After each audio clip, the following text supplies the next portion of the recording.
شێر û gayê zer dibêjin carekê sê ga hebûn. Yek zer, yek reş û yek jî spî bû. Her sê heval û hûgirên hev bûn. Bi hev re şîr vexwarbûn. Di xweşî û ferhiyê de mezin bûbûn. Heya xwe dabûn hev, yanî bûbûne hevparên hev. Ji bo xwe ji rawirê çavsor biparêzin, ketibûn nav dahleke asê.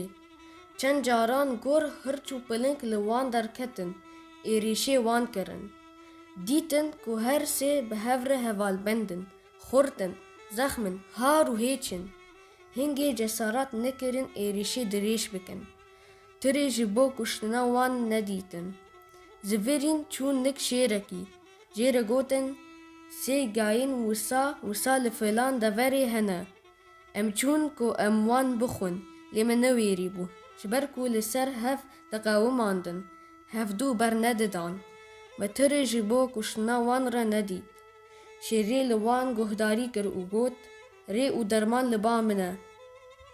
Şêr rabû çû hefa wan gayan. Dît ku her wisan e. Tiştên jê re hatine gotin ripîrastin. Jê rûnişt û li ser pîlanê xwe fikirî. Çûndik wan, silav û kêfxweşî li wan da û got, me hûn nizanin ez çiqas ji we hez dikim. Ez hatim da em tev rabin û rûnin, bibin çar bira û bi hev re bicîn. Her sê ga li hev şêweyên û ji hev re gotin, em sisêne, ew yek bi tenê ye. Bi me nikare, bila li ba me be. Berê xwe dane şêrî û gotin, bila be. Çend rojan bi hev re bihorandin û tu gumanên wan di heqê dostaniya şêrî de nema. Zanîn ku bûne dostên rast. Rojekê şêr gayê spî û zer dan alî û li pesnê wan da. Em her sî spî û zerin, nêzîkî hevin û ji yek rayîne. Me ev gayê reş û pîs li gel me çi dike? Ji xwe ne ji ray û xwîna me ye û zêde ye. Hevatiya wî ji me re nabe. Em her sê bi kêrî xwe tên, ji heqê xwe dertên. Bûne yek û gayê reşê re ben kuştin. Şêr bi kuştina gayê reş şabû û çavên xwe bel kirin. Heftiya din şêr gayê zer da alî û gotê, ey destbira, ez bînim ku tu ji spîyo gelek spehîtir, xurtir, zexmtir û aqiltirî. Ez û tu dostên hevên ji dil û canin.